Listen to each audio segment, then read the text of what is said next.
बच्चों, कहा गया है आप जो भी पढ़ें समझ के पढ़िए। मतलब कि 10 पेज अंधाधुंध पढ़ने से बेटर है 2 पेज ही पढ़ें समझ करके पढ़ें।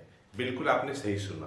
मतलब आप जो पढ़ें समझ के पढ़ें, अच्छे से पढ़ें, ताकि आपकी क्यूरियोसिटी बनी रहे और आने वाली चीजें आपको जो भी पढ़ेंगे तो आपको अच्छे से समझ में आएंगी। कहने का मतलब ये है। तो फ्रेंड्स, आप देख रहे हैं अपना चैनल विजन बेस्ड अप्रोच। इस सेशन में हम लोग कुछ खास क्वेश्चंस करने वाले हैं और जो क्वेश्चंस हैं इधर हमने लिखा हुआ है पहले 3 क्वेश्चन जो कि साइमल्टेनियस लीनियर इक्वेशन से हैं, और इधर आप देख रहे होंगे ये 2 क्वेश्चंस हैं जो कि स्पेशल हैं और ये फैक्टराइजेशन से रिलेटेड है। इन क्वेश्चंस को हम करेंगे डिवीजन मेथड से, इसमें हम लोग फैक्टर थ्योरम लगाएंगे। तो चलिए हम लोग इस सेशन को स्टार्ट करते हैं। तो बच्चों, पहला जो क्वेश्चन है इस तरीके से है। ये साइमल्टेनियस लीनियर इक्वेशन के क्वेश्चंस हैं और आप देख रहे हैं कि x का कोफिशिएंट 103, इसमें y का 51 है, इसमें 97 है, इसमें 49 है। तो इस क्वेश्चन को हम स्पेशल तरीके से करने वाले हैं। स्पेशल तरीका ये क्या है? एक्चुअली आप जानते हैं कि अगर हमें साइमल्टेनियस लीनियर इक्वेशन को सॉल्व करना होता है तो हम इक्वेटिंग कोफिशिएंट लगाते हैं, एलिमिनेशन मेथड लगाते हैं और हम लोग क्रॉस मल्टीप्लिकेशन लगाते हैं। यहाँ पे ना मैं क्रॉस मल्टीप्लिकेशन लगाने वाला हूँ, ना मैं इक्वेटिंग कोफिशिएंट लगाने वाला हूँ, न ही मैं एलिमिनेशन मेथड यूज करने वाला हूँ। मतलब मैं सब्स्टिट्यूशन भी लगाने वाला नहीं हूँ। तो मैं करने वाला क्या हूँ, इन दोनों इक्वेशन को सबसे पहले एक बार हम ऐड करेंगे, एक इक्वेशन आएगा, फिर इसके बाद हम सब्ट्रैक्ट करेंगे, दूसरा इक्वेशन आएगा। इस तरीके से जो नए 2 इक्वेशन फ्रेमिंग होंगे उनको हम लोग सॉल्व करेंगे। तो ठीक है, इन दोनों को सॉल्व कर लेते हैं। ये हमारे पास 2 इक्वेशन है। ये मान लीजिए कि आपका इक्वेशन 1 है और ये आपका इक्वेशन 2 है। तो अगर हम सॉल्व करते हैं इन्हें, पहले अगर ऐड करते हैं ना 1 और 2 को अगर हम ऐड करते हैं तो देखिए क्या मिलेगा। 103 और 97 आपका आ जाएगा 200x, 51y और 49y आपका आ जाएगा 100y। 617 में ऐड करेंगे 583 तो आपका आ जाएगा 1200। आप देख रहे हैं कि आप 100 से इजिली डिवाइड कर सकते हैं, लेफ्ट हैंड साइड में और राइट हैंड साइड में भी। तो हमें मिल जाएगा 2x plus y equal to 12। ये मान लीजिए कि इक्वेशन 3 हमारे पास है, इक्वेशन 3। अब हम क्या करेंगे कि 1 में से 2 माइनस करने जा रहे हैं। तो देखिए 103 माइनस 97 जब आप करेंगे तो आपका आ जाएगा 400। 51 में 49 माइनस करेंगे तो आपका आएगा 2y। 617 में 583 माइनस करेंगे तो देखिए 7 में से 3 जाएगा 4, 11 में से 8 जाएगा 3। यहां हम देख रहे हैं कि 2 से हम डिवाइड कर सकते हैं इजिली दोनों साइड, लेफ्ट हैंड साइड भी और राइट हैंड साइड भी। तो 2x और ये देखिए प्लस y इक्वल टू आपका आ जाएगा 17 आ जाएगा। ठीक है, नहीं एक चीज गड़बड़ हो रहा है। 103x माइनस जब 97 करेंगे तो ये 4 नहीं आएगा, ये आपका 6 आएगा। तो फिर यहां पे आपका 3 हो जाएगा। और इस तरीके से हमें इक्वेशन 4 मिल गया। अब हम लोग को 3 और 4 को सॉल्व करना है और सॉल्व करके एक्स वाई निकालनी है जो कि गिवन इक्वेशन को सेटिस्फाई करेगा, वो भी साइमल्टेनियसली एक साथ। तो हमारे पास इक्वेशन 3 आया 2x plus Y equal to 12 और इक्वेशन 4 आया 3x plus Y equal to 17। Minus कर लेते हैं 2x माइनस 3x, साइन बदल लेते हैं पहले। तो यहां पे माइनस x, ये देखिए प्लस वाई और minus Y cancel equal to -5। तो इस तरीके से x की वैल्यू कितनी आ गई 5 आ गई। हमें y चाहिए तो आप किसी में भी रख लीजिए, चाहे इक्वेशन 3 में रखिए चाहे 4 में रखिए, ठीक है। तो मान लीजिए हम इक्वेशन 3 में ही रख रहे हैं, तो इक्वेशन 3 इम्प्लाई 2x है, यहाँ पे 2 इंटू एक्स की वैल्यू 5 आया, तो आपका ये 10 हो जाएगा और ये प्लस y इक्वल टू 12। तो इस तरीके से y की वैल्यू 12 माइनस 10 तो 2 आ जाएगा। तो बच्चों ये जो हमारे पास इक्वेशन है इसका सॉल्यूशन क्या होगा, x की वैल्यू 5 y की वैल्यू 2। और देखिए कोई भी साइमल्टेनियस इक्वेशन को जब आप सॉल्व करते हैं और x और y की जो वैल्यू फाइंड करते हैं वह वैल्यू दोनों इक्वेशन को सेटिस्फाई करता है। मतलब लेफ्ट हैंड साइड में x के जगह पे 5 रखिए, y के जगह पे 2 रखिए। जब इसे आप सॉल्व करेंगे तो 617 आना चाहिए। उसी टाइप से इक्वेशन 2 में भी x के जगह पे 5 y के जगह पे 2 आप रखते हैं और लेफ्ट हैंड साइड को सॉल्व करते हैं तो 503 आना चाहिए। तभी आप समझिए कि आपने जो इक्वेशन को सॉल्व किया है वो आपका सही है। तो बच्चों हम करते हैं नेक्स्ट क्वेश्चन। तो बच्चों हमारे पास जो सेकंड क्वेश्चन है इस तरीके से है, 23x minus 29y equals to 98, पहला इक्वेशन है। और दूसरा इक्वेशन है 29x minus 23y equals to 110। तो ठीक है,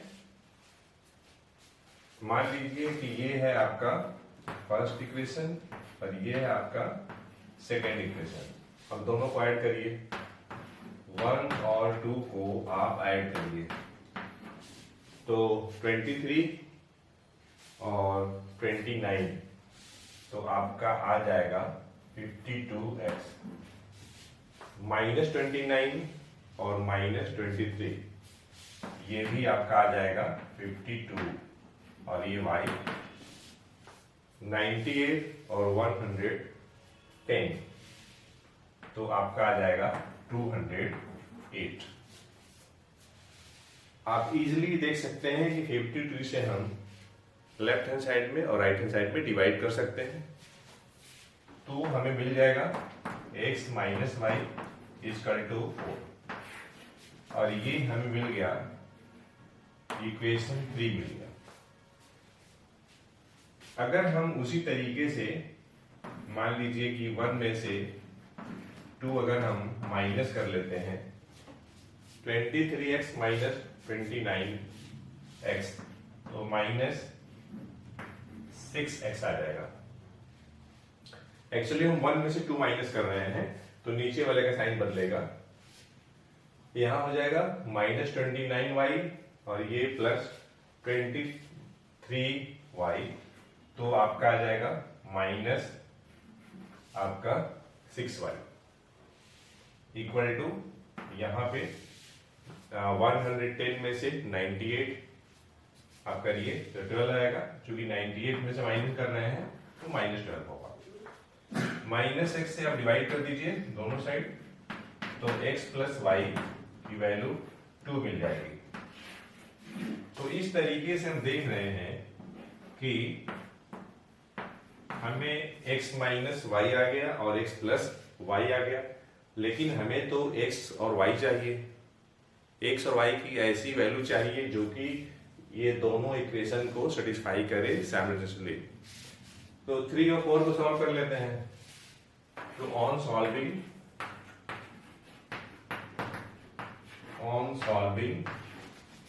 3 and 4 वी गेट। तो जब हम 3, 4 को सॉल्व करेंगे तो हम लोग को क्या मिलेगा, देखिए हमारे पास 3 क्या है, x minus Y equal to 4 और 4 है आपका x plus Y equal to 2। आप दोनों को ऐड कर दीजिए तो y y कैंसिल हो जाएगा। तो ऑन एडिंग हमें मिलेगा 2x की वैल्यू 6 तो हमें यहां से x की वैल्यू 3 मिल जाएगी अब देखिए दो तरीका है, या तो एक बार आप माइनस कर लीजिए इस इक्वेशन 3 से 4, और नहीं तो x की वैल्यू आप रख दीजिए, चाहे 3 में रखिए चाहे 4 में रखिए, चाहे जैसे भी। तो अगर मान लीजिए ये है आपका 3 और ये है आपका 4, तो अगर हम माइनस करते हैं ना, तो देखिए माइनस हम 3 माइनस 4 या 4 माइनस 3 भी कर सकते हैं। तो मैं 4 माइनस 3 करने वाला हूं। तो 4 माइनस 3 जब करेंगे तो इसका मतलब 4 आपको ऊपर लिखना पड़ेगा, x plus Y equal to 2 और x minus Y equal to 4। Minus करना है, ये माइनस ये प्लस और ये माइनस, तो ये कैंसिल होगा, y बाई आपका 2y हो जाएगा और ये -2 होगा।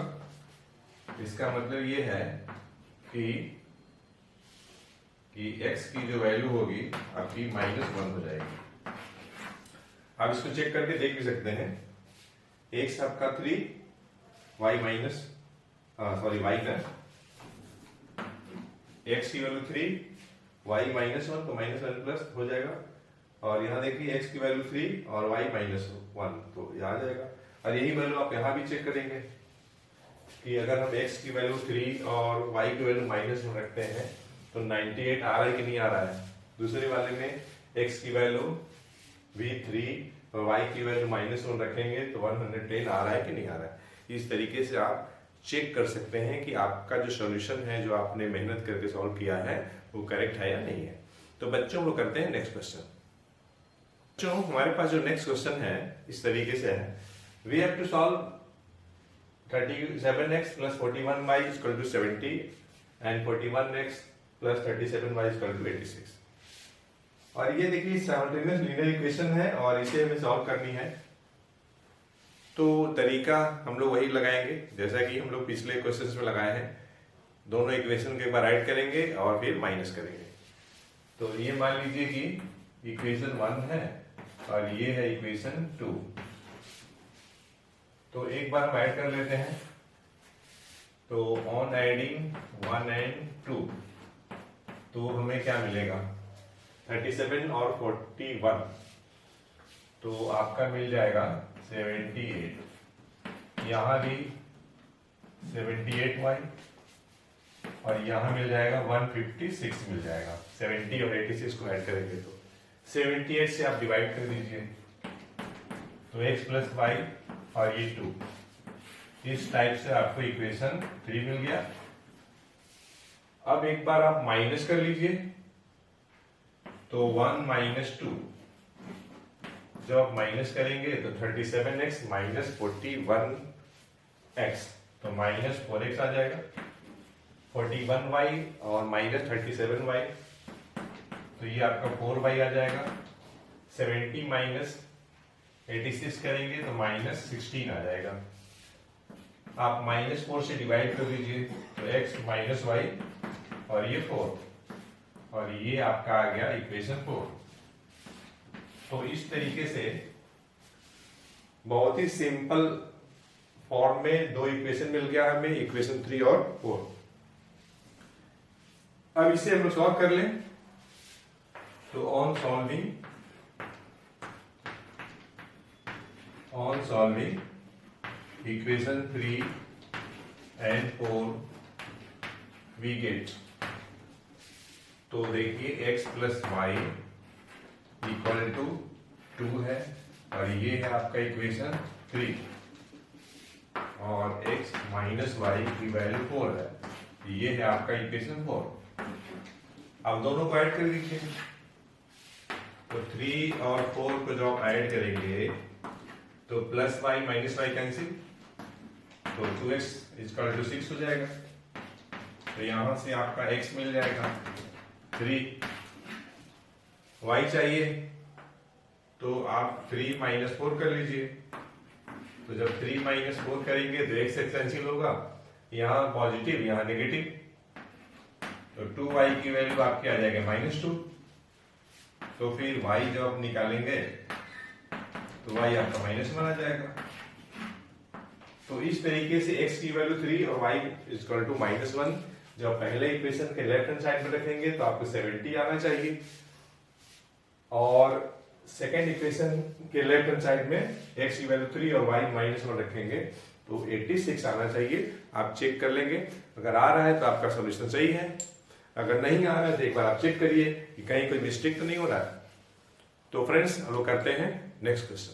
बच्चों हमारे पास जो नेक्स्ट क्वेश्चन है इस तरीके से है, हमें देखिए फैक्टराइज करना है x³ - 3x² + 3x + 7 को।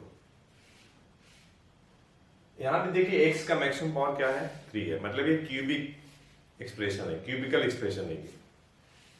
तो इसे हम लोग को सॉल्व करना है, मतलब फैक्टराइज करना है, तो हम लोग क्या करेंगे।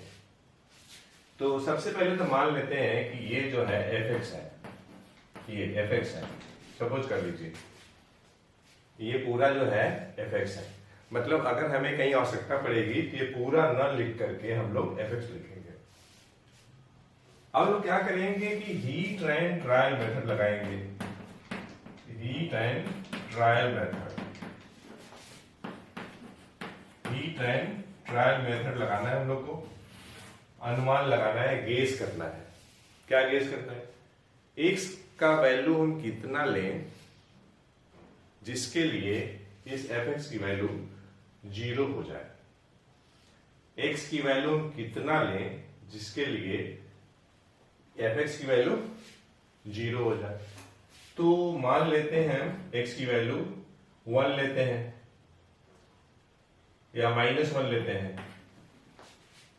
तो देखिए x की जगह पे हमें -1 रखनी है, x की जगह पे हमें -1 रखनी है, -1 का क्यूब तो -1 आएगा, -1 का स्क्वायर 1 आएगा, 1 × 3 हो जाएगा, और ये -3 और ये +7। तो इस तरीके से हम देख रहे हैं कि -1 -3 ये तीनों का तीनों नेगेटिव है, मतलब ये -7 और ये +7, ये 0। तो मतलब ये हुआ कि f ऑफ -1 0 आ गया। तो देखिए यहां पे फैक्टर थ्योरम लग जाएगा। फैक्टर थ्योरम अनुसार क्या है कि अगर कोई हमारे पास एक्सप्रेशन है fx और अगर x की वैल्यू a रखने पे इसकी वैल्यू अगर 0 आ जाती है fx की, तो हम कहते हैं कि x - a जो होगा ये will be a factor of fx। ये है आपका फैक्टर थ्योरम, फैक्टर थ्योरम। बात तो समझिएगा, मैं फिर से समझा रहा हूं। हमारे पास कोई fx एक्सप्रेशन है इस टाइप का, अगर x की किसी पर्टिकुलर वैल्यू के लिए, मान लीजिए x का वैल्यू a रखी हम fx में और 0 हमें मिल गया, तो x - a जो होगा फैक्टर होगा। यहां पे देखिए fx की जगह पर क्या है, x³ - 3x² + 3x + 7। By heat and trial method x बराबर -1 रखने से fx की वैल्यू 0 हो रही है।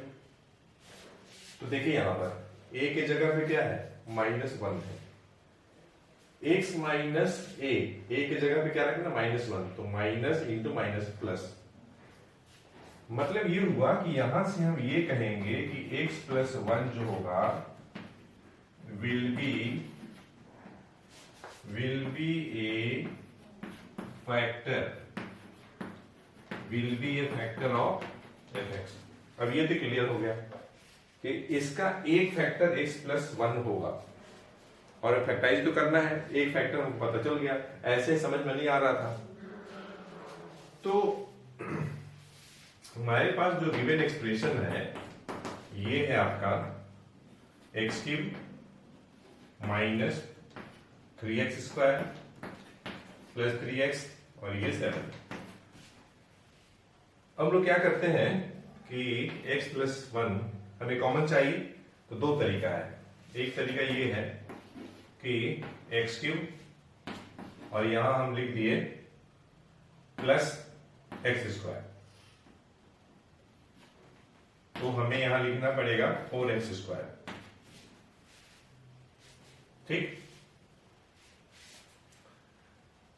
तो फिर हमें यहां क्या लिखना पड़ेगा? हमें देखिए यहां पे लिखना पड़ेगा +3x। यहां पे हाँ +3x माइनस कॉमन लेंगे ना, नहीं 4x -4x, सॉरी -4x। तो फिर यहां हमें क्या लिखना पड़ेगा? यहां हमें लिखना पड़ेगा 7x +7। समझ में आपको नहीं आया होगा, फिर से देखिए। हम यहाँ पे -3x² को लिखे हैं +x² -4x²। जब सॉल्व करेंगे तो -3x² आ जाएगा। हमने +3x को लिखा -4x +7x। ऐसा मैं एक टेक्निक लगा रहा हूं, इस तरीके से टेक्निक लगा रहा हूं, ये पूरे में हमें x + 1 कॉमन मिल जाए। देखिए कॉमन कैसे मिलेगा बताता हूं। इनमें x³ और x² में x² कॉमन, तो x + 1 हो जाएगा। -4x² -4x में -4x कॉमन, तो x + 1। और यहां पर ये 7 कॉमन, x + 1। x + 1 यहां भी है, यहां भी है और ये यहां भी है। तो अब थ्रू आउट x + 1 कॉमन निकाल सकते हैं। तो यहां पे x² और ये -4x और ये +7। अब ये आगे फैक्टराइजेबल है कि नहीं है हम चेक कर सकते हैं। कैसे? b² -4ac की वैल्यू निकाल लीजिए। b की जगह पे कितना है? -4 है। -4 का स्क्वायर करेंगे 16 हो जाएगा। -4 × 1 × 7 × 1 × 7, तो हम देख रहे हैं कि 16 - 28 आ रहा है। और ये आपका कितना हो जाएगा? -12 हो जाएगा, जो कि परफेक्ट स्क्वायर नहीं है। नेगेटिव भी है, परफेक्ट स्क्वायर भी नहीं है। मतलब ये आगे अब फैक्टर नहीं हो पाएगा। तो इसका फैक्टराइजेशन यही आ गया, x + 1 x² -4x और ये 7। यहां समझ में आया कि नहीं आया? देखिए b² -4ac निकाले हैं। b कितना है? -4 है। -4 का स्क्वायर करेंगे 16 होगा। a की वैल्यू 1 है और ये c है आपका, तो 4 × 1 4 × 7, तो 28। 16 - 28, तो आपका आ गया -12। -12 क्या है? परफेक्ट स्क्वायर नहीं है। तो हम ये यहीं से डिसाइड कर लिए कि x² -4x + 7 का फर्दर फैक्टराइजेशन नहीं हो सकता है, इसलिए यही आंसर हो जाएगा। ठीक है, तो फ्रेंड्स हम लोग करते हैं नेक्स्ट क्वेश्चन और लास्ट क्वेश्चन इस सेशन का। बच्चों, जो लास्ट क्वेश्चन हमारे पास है इस तरीके से है। हमें फैक्टराइज करना है x³ - 6x² + 12x - 7 को। ये बिल्कुल पिछले क्वेश्चन की तरह ही है। इसको भी हम मान लेते हैं ये है fx। तो x³ - 6x² + 12x और ये -7। यहां भी देखिए, चूंकि ये क्यूबिक एक्सप्रेशन है, क्यूबिकल एक्सप्रेशन है, तो हम लोग हीट एंड ट्रायल मेथड लगाएंगे और x की वैल्यू हम लोग गेस करेंगे, जिसके लिए fx की वैल्यू 0 हो जाए। ठीक है, तो x की वैल्यू रखते हैं 1। ये देखिए 1 का क्यूब -6 और ये 1 का स्क्वायर और ये +12 × 1 और ये -7, तो ये आपका 1 हो जाएगा। -6 और ये 12 और ये -7, तो 1 और 12 13 -13 0। तो इस तरीके से हम देख रहे हैं कि f(1) 0 हो रहा है। तो बाई फैक्टर थ्योरम x - 1 जो होगा will be A factor of fx। fx का एक फैक्टर तो कंफर्म हो गया। अब बाकी फैक्टर निकालने के लिए हम लोग डिवाइड कर सकते हैं। तो ठीक है, डिवाइड कर लेते हैं। यहाँ पे x - 1 से हमको डिवाइड करनी है x³ - 6x² + 12x और ये -7। बच्चों डिवीजन के लिए बहुत ही आसान तरीका है, बहुत ही आसान। बच्चे थोड़ा घबराते भी हैं। x लीजिए, यहां से x³ लीजिए। x³ में आप x से डिवाइड करेंगे तो डेफिनेटली x² होगा। x² से इसमें मल्टीप्लाई करिए तो x³ और ये -x², फिर माइनस करते हैं हम लोग ऐसे, तो नेगेटिव तो पॉजिटिव हो गया, ये आपका कैंसिल हो गया। -6x² और ये x², तो 6 नेगेटिव है और यहाँ पे पॉजिटिव जाएगा, तो ये आपका हो जाएगा -5x² प्लस 12x और ये -7। अब देखिए -5x² में x से डिवाइड करिए तो -5x आ जाएगा। अब इस -5x से इंटू करिए तो -5x² और आपका माइनस इंटू माइनस प्लस, तो 5x, ये पॉजिटिव ये नेगेटिव, ये कैंसिल हुआ। 12x पॉजिटिव 5x नेगेटिव, तो ये आपका आ जाएगा 7x -7। अब 7x में x से डिवाइड करिए तो +7 आ जाएगा, और इस 7 से x -1 में मल्टीप्लाई करिए, ये नेगेटिव ये पॉजिटिव, ये कैंसिल, रिमाइंडर 0। तो इस तरीके से हम देख रहे हैं कि x³ -6x² plus 12x -7 can be written है x -1, रिमाइंडर 0 है, तो x -1 इंटू x² -5x और ये +7। अब आप यहां से फैक्टराइज कर लीजिए, ठीक है। तो यहां भी आप चेक कर लीजिए कि ये फैक्टराइज हो सकता है कि नहीं हो सकता है। तो इसके लिए क्या करेंगे, b² -4ac कर लीजिए, तो b² -4ac अगर आप करेंगे, b की वैल्यू -5 है, -5 का स्क्वायर 25, -4 इंटू आपका ये 1 और ये आपका 7, तो हम देख रहे हैं कि 25 -28 -3 हो रहा है, जो कि परफेक्ट स्क्वायर नहीं है। इसका मतलब है कि ये जो है फर्दर फैक्टराइज नहीं हो सकता है, तो हमारा आंसर यही तक हो जाएगा। तो बच्चों इस तरीके से हम लोगों ने इस सेशन में कुछ क्वेश्चंस डिस्कस किया, और जो क्वेश्चंस हम लोगों ने डिस्कस किया वह साइमल्टेनियस लीनियर इक्वेशन से था और फैक्टर थ्योरम पे बेस्ड फैक्टराइजेशन था। हमें उम्मीद है यह सेशन आपके लिए यूजफुल हुआ होगा। तो मिलते हैं नेक्स्ट सेशन में एक अच्छे कंसेप्ट के साथ। Thanks for watching the video lecture.